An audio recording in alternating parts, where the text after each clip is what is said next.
Hey, everybody, and welcome to another edition of Reimagining Main Street. I'm Laura Richards with Spark Business Institute, and I'm here today once again with Patrick Lee. Hi, Patrick. Hello. So, last week we took a look at how we go about creating and maintaining local sustainable economies. And today we're taking a deep dive into the Achilles heel of doing so, which is local financing and ownership. Yeah, and that's exactly right, Laura. It is the Achilles heel.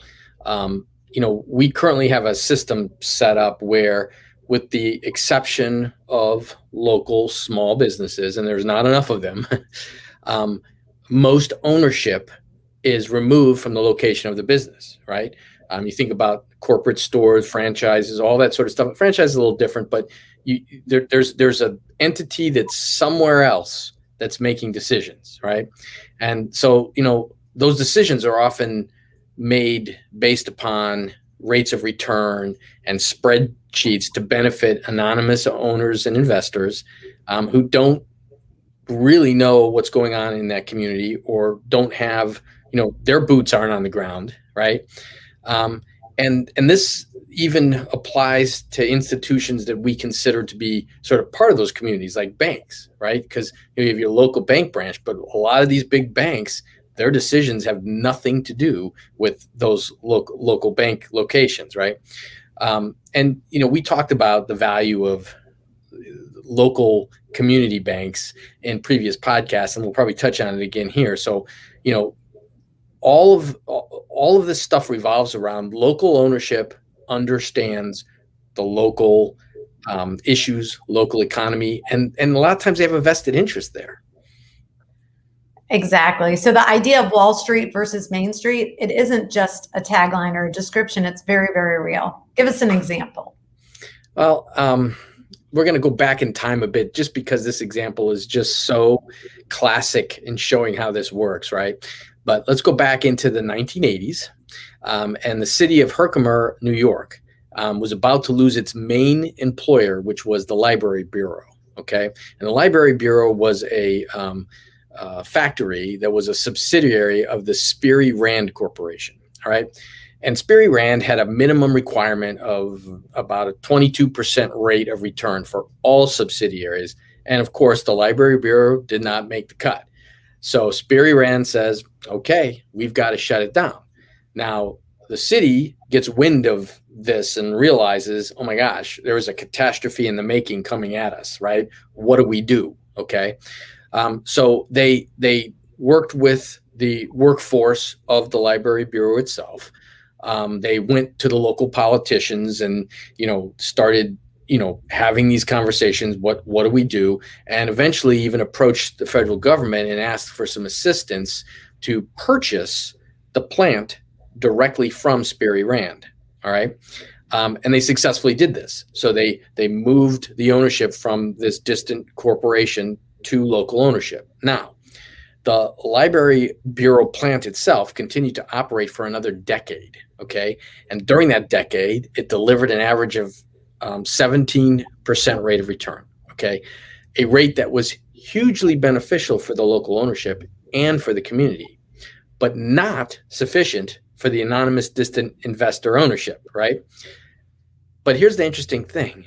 In fact, the community would have both settled for and benefited from a return substantially lower than that 17%. Wow. So it's interesting. We've talked about what communities do to incentivize outside corporate interests to come to their area, whether that's, they want them there to bring in jobs and bring in tax dollars. And we've kind of talked in a few podcasts about how that's a fallacy. The jobs might be here for a time, but then they leave if the company leaves, and the money often goes out. But when the cost of the jobs is exorbitant in terms of tax abatements, capital improvements, bonds, it's kind of crazy thinking that creates this constant leveraging for benefits by corporate interests. Yeah, and let's call those incentives what they are. They're bribes, right? We'll do this for you. We'll do that for you. We'll cut out these regulations. We'll get rid of, that. We'll give you money. We'll do all of this just to get you here, thinking that that is the model for economic development that works. It doesn't work. We've been through how it doesn't work, but it's the current model, right? But here's like here's the most ironic example of this type of thinking, and I find this one so like almost mind-boggling funny, right? It's like, what?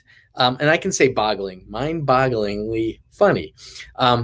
But the New York Stock Exchange, okay, New York Stock Exchange threatened to move itself to New Jersey or maybe Connecticut a little while back. And of course, the city of New York, they're completely beside themselves, right? The New York Stock Exchange cannot leave New York, right? So they pony up $1 billion to keep the New York Stock Exchange in New York. All right. So let's be real here. Wall Street knows exactly the rules that work in this game, and they use them exactly the way we fear that they do. Okay. So, how does this change? Like what can happen here? There's a lot of issues. And when we said that the local financing was a critical component of this, it really is. Think about how much capital is raised for business through stock offerings. And if there's penny stocks and there's other things that exist, but for the most part, most of that capital is being raised by substantial companies that can afford to go do that. What do you do with local Main Street shops, right? So, the rules around stock offerings and stock exchanges, they're pretty intense, right? There's a lot of compliance issues, and that in large part means that there are no local stock exchanges. It's too complex, it's too overwhelming, it's too much liability compliance there, right? And you think of a local stock exchange where locally owned businesses would be the ones represented, right? So those businesses end up having to borrow through banks, hard lenders, possibly bonds, right? That we got to do debt financing because we're not gonna do investor financing here. And so how does this change? And that's something we got to talk about a little bit here, because this is probably the single biggest reason that Main Street economies are at a disadvantage in the current methodology of the global markets. It's this local ownership, local financing. Yeah, that's such a good summary of the situation, too. For those of you who didn't listen last week, we talked about the multiplier effect, which I think is a pretty important term to understand the context of what we're talking about. So basically what it refers to is the benefits to an area from retaining money in the local economy by keeping local businesses open, attracting more local businesses, circulating and recirculating monies locally. So that ripple effect that happens when you are, for example, to take an example to take you through, say you are a food producer and that's your industry. Your labor, your capital, your supplying locally produced food, what would you be using?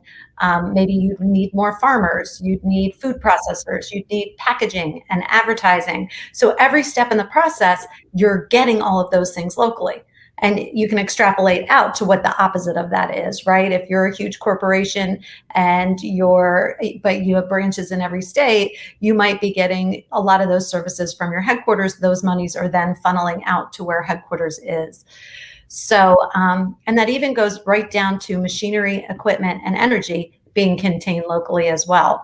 So the U.S. Commerce Department has a model for this that it uses. It's the RIMS 2 I-O model, and it provides multipliers for all industries. So you could actually look at a particular industry and see what those multipliers are. Yeah, and that whole idea of the multiplier and money staying in and recirculating in a local economy or exiting and being exported. there's a great example of this. The Peace and Justice Center did a job gap report for the state of Vermont. Okay, and at the end of the of creating this report, they named the report the leaky bucket. Okay, so that gives you an idea of where this is going, right? So the data that they got showed that the Vermont economy is heavily dependent on imported goods and services. Okay, and as a result, their largest export, so the largest thing coming out of Vermont, is cash. All right. It's not, maple syrup or something. It's cash. And they pointed out, I think very understandably, that this cannot be the path to sustainability, right? Because by definition, sustainability implies a rough balance between inputs and outputs, right? So therefore, it would seem prudent to further investigate import replacement. Okay, that was their recommendation. All right. They estimated that Vermont residents and businesses send almost 16 billion annually out of state for goods and services. And by the way, this report is not super recent. This is probably 10 years old, something like that. So it's probably more at this point, honestly. But remarkably, this means that those Vermont residents and businesses, that they are annually exporting the equivalent of $26,538 in cash per person in the state of Vermont. Okay, and that by that amount of cash going out, that's exporting opportunity, right? And that opportunity looks like jobs, it looks like taxes. It means that you retain little or no control over the means of production. Wages, benefits, working conditions, the environmental impacts, all these things that we actually discussed in depth last week, right? And it also there's no control over how that capital is used once it leaves the state. You have no say in that. The cash is gone. They do what they're going to do with that. And there's a lot of implications around that. So here is a quote from the Leaky Bucket report, okay? So Peace and Justice Center writes, Vermont is powerless to shape the global economy, and that's exactly the point. What we can do is think clearly about how it affects us, what choices we have, and what opportunities exist for independent action. Import replacement is not and can never be a panacea, but it may be a useful tool for increasing our self-reliance and achieving a greater measure of control over our future. We hope this report is a first step, a point of departure for subsequent discussion and analysis about these issues. That's pretty telling. Those are some big, big numbers. Yeah. Well, I guess that's what it looks like when you don't keep your stuff local, and you don't create those sustainable businesses locally. We have some success stories too, and ways that people can do that in communities. So one of those out of Wyoming was in the early 2000s. So, and this is the Powell, Wyoming Mercantile Store. So they had 800 people in the community willing to stand up and plunk down $500 a share to start the mercantile store. And this was, a little bit of time after the last major retailer had pulled out, and there wasn't a place to shop in town. So they created this. They created jobs. It was profitable from day one. And according to Allison Batdorf of the Billings Gazette, the community-owned business cleared $560,000 in gross sales the first year. Shareholders saw sizable dividends over the next few years. Other towns followed suit. There was the Washakie Ware of Worland, Wyoming, and Garnet Mercantile of Ely, Nevada, and Little Muddy Dry Goods in Plentywood, Montana. So showing that this can be done, I think it's a really, really cool story. It is a cool story, and one of the odd little things that came out of it was, they needed a store. There was no place just to go and buy a shirt or something. And remember, early 2000s. So yeah, there was an Amazon, or there was some of that, but it wasn't nearly what it is today. So it felt like an absolute need. Well, as that store, it was a store, and it did its thing and sold. But as other alternatives happened, the store didn't just go away. It in fact became converted. And this I find fascinating, because you know, we have tourist destination, ag tourism, right? Environmental, everything. Now there's a tourist piece. This store became a tourist destination because of how interesting, I guess, economically it was that this town owned its own store, and how that worked and so on. And you had busloads of people showing up to visit the store who were snapping pictures, right? So I just find that fascinating. Well, I asked myself, where would you want to shop if you live there? I Yeah. mean, right? Well, That's, if I you don't care if somebody big came in. I'm a stakeholder. I'm going to shop at my store. Of course you are.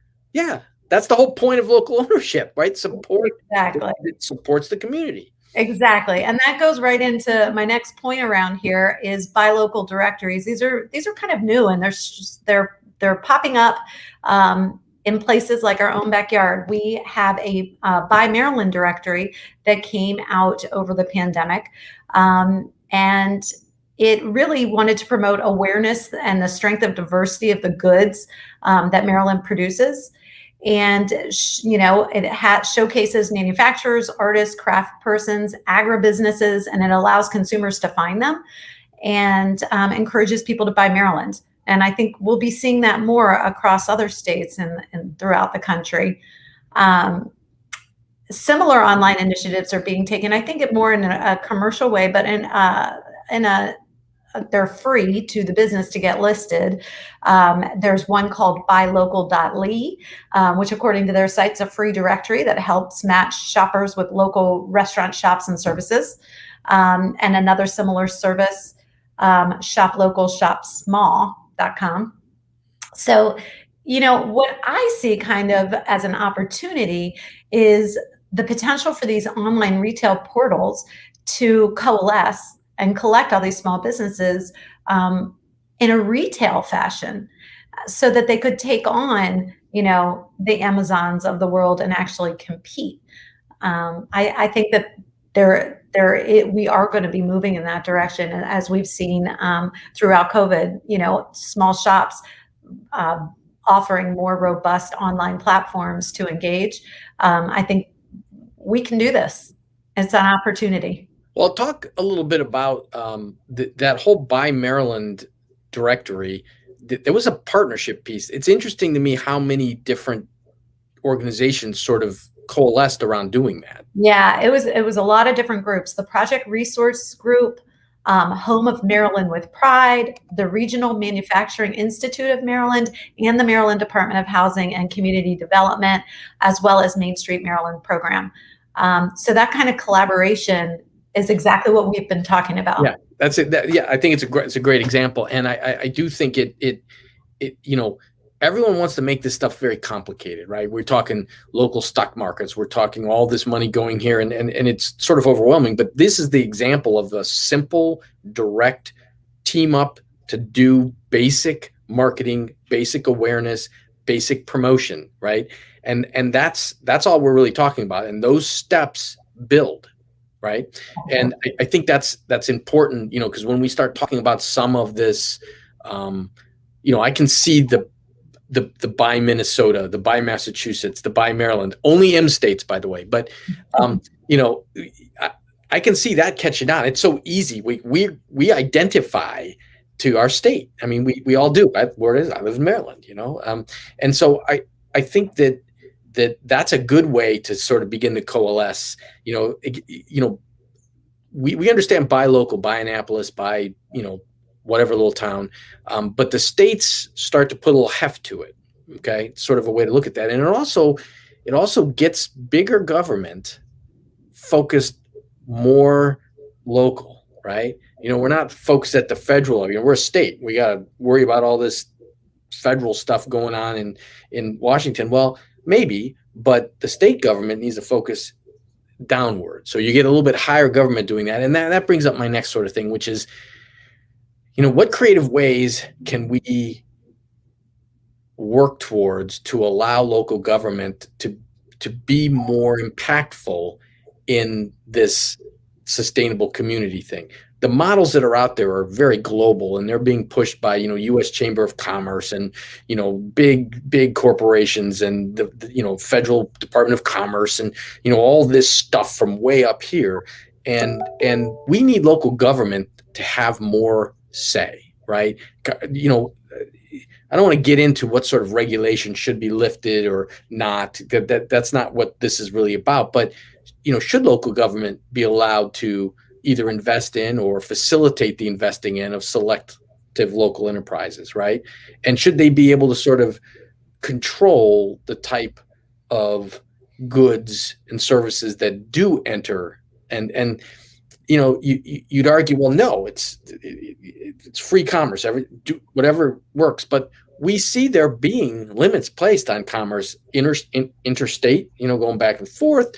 Which states have legalized certain things that others haven't, and what you can carry across the border. So it's not that crazy to think about giving a little bit of power, opportunity to the local governments to impact this stuff. Right. I also think sometimes these local governments might be able to team up a little bit too. We're talking the stock market thing, right? If we said, could there really be local stock markets? And that might, how we understand a stock market, probably not. But could there be something like that to raise capital and make this stuff happen? And I always wonder, how about the cooperative thing? Instead of it being like, we have the Annapolis stock market. No, we don't.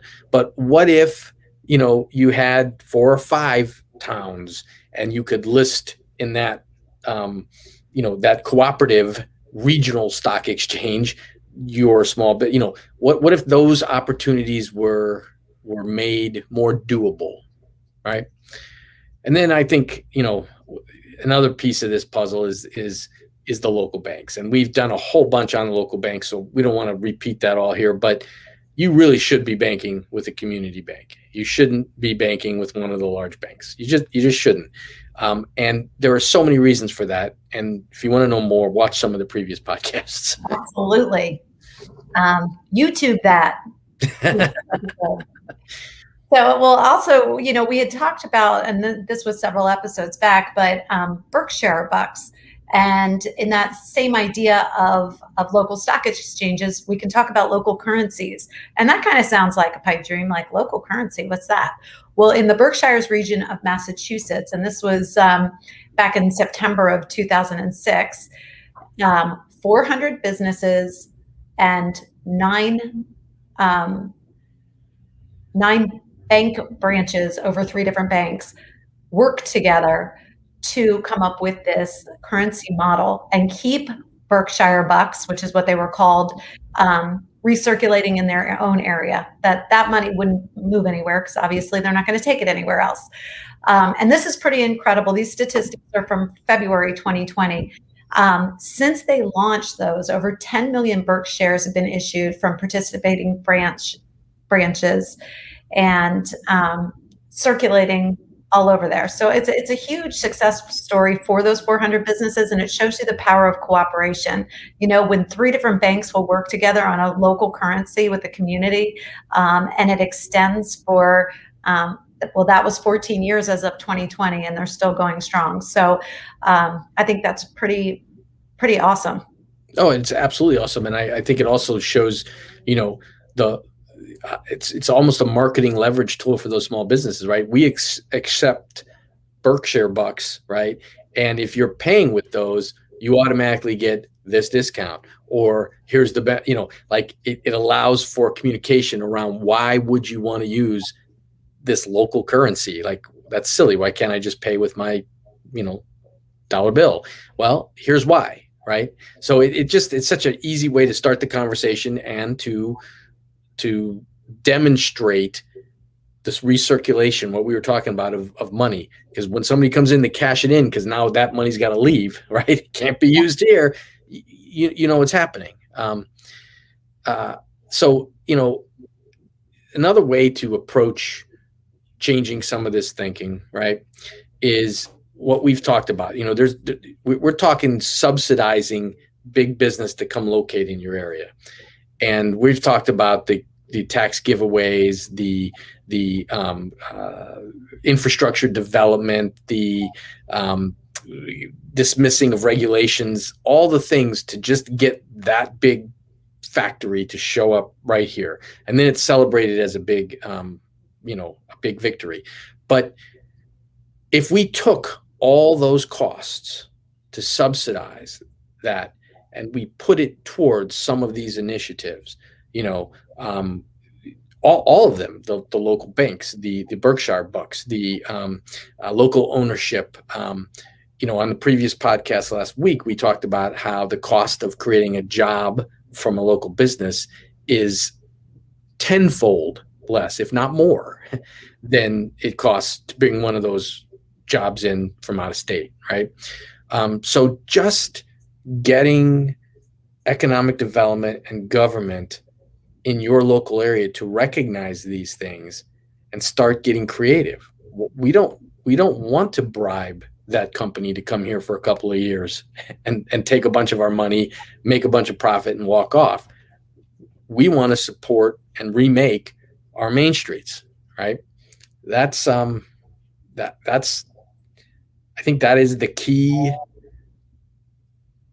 key component of where we have to advocate. We constantly are saying, let's not get political, let's not do this, let's not do that, and we want to talk business, but ultimately that's the key advocation.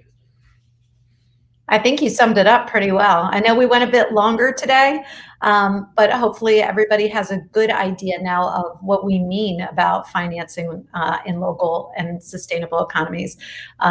We believe it's a linchpin in making these main streets, more vibrant and sustainable. So thanks for being with us today on Reimagining Main Street. And until next week, bye-bye.